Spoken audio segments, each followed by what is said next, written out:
महविश पे जब जुल्म की बरसात होती है तो उसको अंदाजा होता है कि आखिर उसने क्या किया और क्या नहीं किया। वो सीधा मुनीजा के पास आ जाती है और उसके गिरेबान को पड़ जाती है और कहती है कि जो कुछ किया है ना, आप नहीं किया है, ये आग आपकी लगाई हुई है।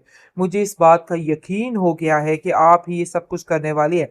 जिस पर मुनीजा कहती है कि देखो, मैंने कुछ नहीं किया, मुझ पर इस तरह से इल्जाम तराशी करने की कोई जरूरत नहीं है, मैंने जैन से कोई बात नहीं की है।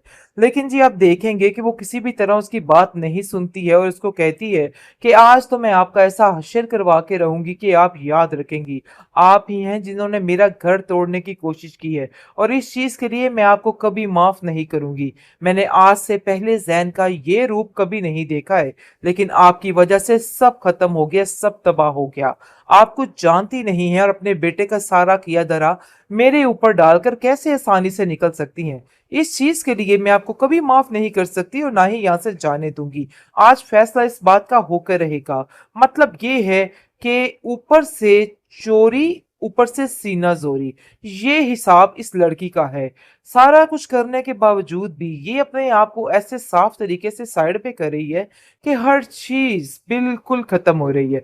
आप देखेंगे कि मुनीजे कहती है कि चुप और खामोशी के साथ तुम यहां से चली जाओ। माना मेरी जिंदगी में बहुत ही, यानी कि गुस्सा है मुझे मानूर पे, लेकिन इसका मतलब ये हरगिज नहीं है कि तुम किसी की जिंदगी और किसी की इज्जत के साथ खेल दो। मैं तुम्हें इस चीज की कभी इजाजत नहीं दूंगी और मुझे इस चीज का पूरा यकीन है कि ये सब कुछ करने वाली तुम ही हो। और जैन ने जो कुछ तुम्हारे साथ किया है ना, बहुत अच्छा किया है। मेरे से नहीं तो उसे किसी और से इन सब चीजों का पता चल चुका है। लेकिन यकीन मानो, तुम्हारा शर ऐसा बुरा करूंगी कि तुम याद रखोगी। लेकिन तुम्हें खुद इस बात को सोचना चाहिए था और अपनी बहन के साथ इतनी घटिया हरकत करते हुए तुम्हें बार बार सोचना चाहिए था। जिस पर वो कहती है कि वो बहन जिसकी आप इतनी सख्त खिलाफ है, आज आप उसकी साइड कैसे ले के रही हैं। ऊपर झूठ और कहती है कि ये सब कुछ तो सिर्फ सिर्फ यानी कि झूठ और बेईमानी है, मेरे ऊपर इल्जाम लगाया जा रहा है। बहरहाल बहुत ज्यादा परेशान हो चुकी थी मानूर। मानूर की जिंदगी बिल्कुल अंधेरों में आ चुकी थी और उसे कोई रास्ता नजर नहीं आ रहा था। हर वक्त उसको एक बेचैनी सी रहती थी कि आखिर उसकी बहन ने उसके साथ ये सब कुछ क्या कर दिया।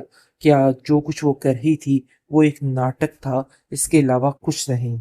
लेकिन जी आप देखेंगे कि मुनीसे बहुत परेशान और समझा समझा के थक गई थी। देखो महविश, अपनी ये हरकतें छोड़ दो और अभी भी अगर तुमने कुछ किया है तो उस लड़की को वापस ले आओ, सारा मामला ठीक हो जाएगा और मुझे यकीन है कि वो तुम्हें माफ भी कर देगी। लेकिन एक नहीं सुनी इस महविश ने उसकी और उसको जलील करके रख दिया और कहा, खबरदार, मेरे मामले में बोलने की कोई जरूरत नहीं और वैसे भी मेरा उस लड़की से कोई ताल्लुक नहीं। बार बार उसको मेरी बहन बनाने की गलती मत कीजिए। मैं उसको अपनी बहन नहीं बना सकती। जिसने मुझसे जैन को छीन लिया वो मेरा कुछ नहीं लगता और ना ही मेरे दिल में उसके लिए जरा सी भी मोहब्बत है। तो इसलिए बेहतर यही है कि आप लोग मेरा उससे ये रिश्ता साइड पर ही रहने दें। जिस पर वो कहती है कि हाँ, तुमने ये साबित तो कर ही दिया है कि वाकई में तुम उससे साइड पे हो। मतलब जो कुछ तुमने करना था ना, सो कर दिया। अब बेहतर यही है कि अपने दिमाग को दुरुस्त कर लो और अभी भी वक्त है। माफी मांग लो उससे और वो तुम्हें माफ कर देगी। लेकिन जी महविश बहुत बड़ी चालबाज लड़की है, लेकिन अब इसकी चालें इख्तिताम को पहुंचने वाली है क्योंकि मानूर वापस आने वाली है और फिर सारी कहानी बताने वाली है। महविश समझ रही थी कि वो अपनी चालों में हमेशा हमेशा के लिए कामयाब हो जाएगी और कोई भी उसके रास्ते में दीवार नहीं बनेगा। जैसा जैसा वो चाहती है वैसा ही होगा। लेकिन जी आप देखेंगे कि जैन ने उसके सर पे अब जो पहाड़ गिराया ना, वो सोच भी नहीं सकती थी।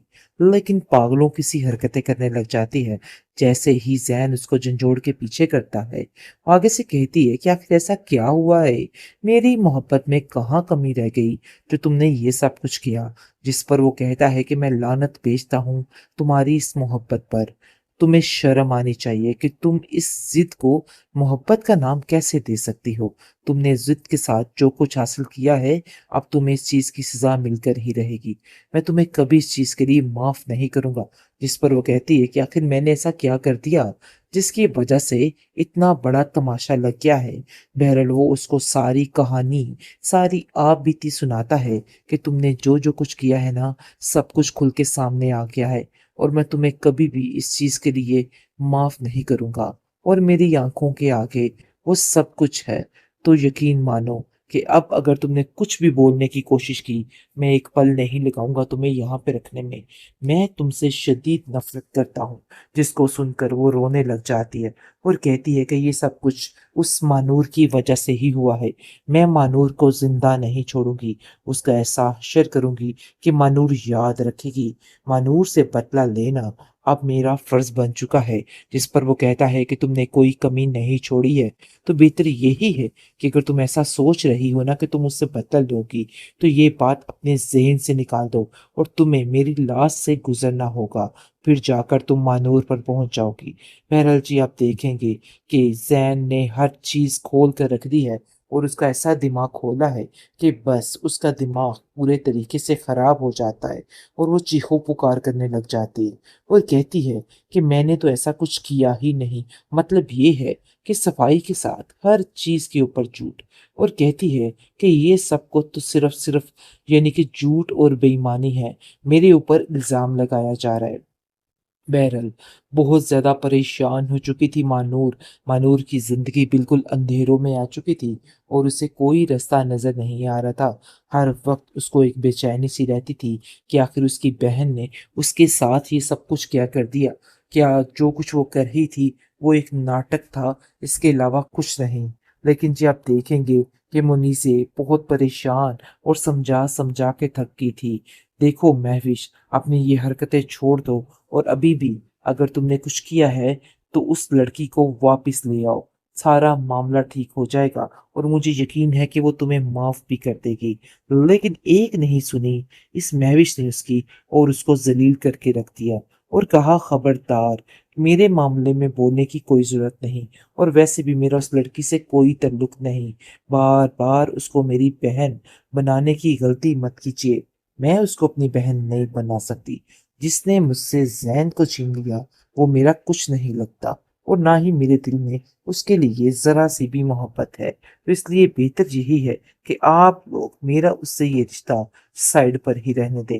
जिस पर वो कहती है कि हाँ, तुमने ये साबित तो कर ही दिया है कि वाकई में तुम उससे साइड पे हो। मतलब जो कुछ तुमने करना था ना, सो कर दिया। अब बेहतर यही है कि अपने दिमाग को दुरुस्त कर लो और अभी भी वक्त है। माफी मांग लो उससे और वो तुम्हें माफ कर देगी। लेकिन जी महविश बहुत बड़ी चालबाज लड़की है। लेकिन अब इसकी चालें इख्तिताम को पहुंचने वाली हैं क्योंकि मानूर वापस आने वाली है और फिर सारी कहानी बताने वाली है।